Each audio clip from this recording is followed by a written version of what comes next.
إليك ملخص مباراة مانشستر سيتي وتوتنهام التي أقيمت اليوم السبت 23 أغسطس 2025 في الجولة الثانية من الدوري الإنجليزي الممتاز.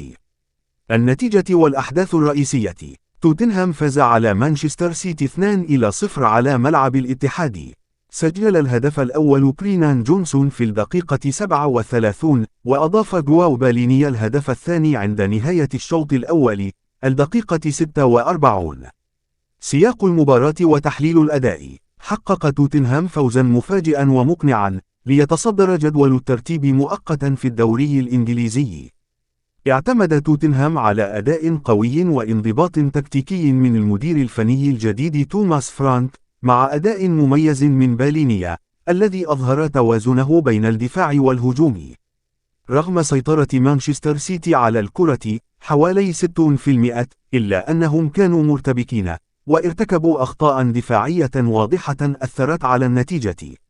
دخول البدلاء مثل فودين، رودري، وسيلفا لم يعزز الأداء الهجومي للسيتي، ولم يتمكنوا من اختراق دفاع توتنهام. كما أكدت التحليلات على عامل التنظيم الدفاعي القوي من قبل الحارس فيكاريو. فيديو ملخص المباراة.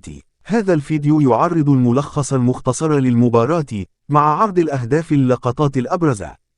خلاصة سريعة العنصر التفاصيل: النتيجة توتنهام 2-0 مانشستر سيتي. الهدف برينان جونسون دال 37، جواو بالينيا دال 46. المرحلة: الشوط الأول انتهى بتقدم توتنهام، ولم يحدث تغيير في النتيجة بالشوط الثاني. تحليل عام: أداء تكتيكي من توتنهام وأخطاء دفاعية من السيتي. كأس التحدي للمدرب فرانك. هل ترغب أن أضيف لك مقاطع من تحليلات ما بعد المباراة أو مؤشرات على تأثيرها على جدول الترتيب؟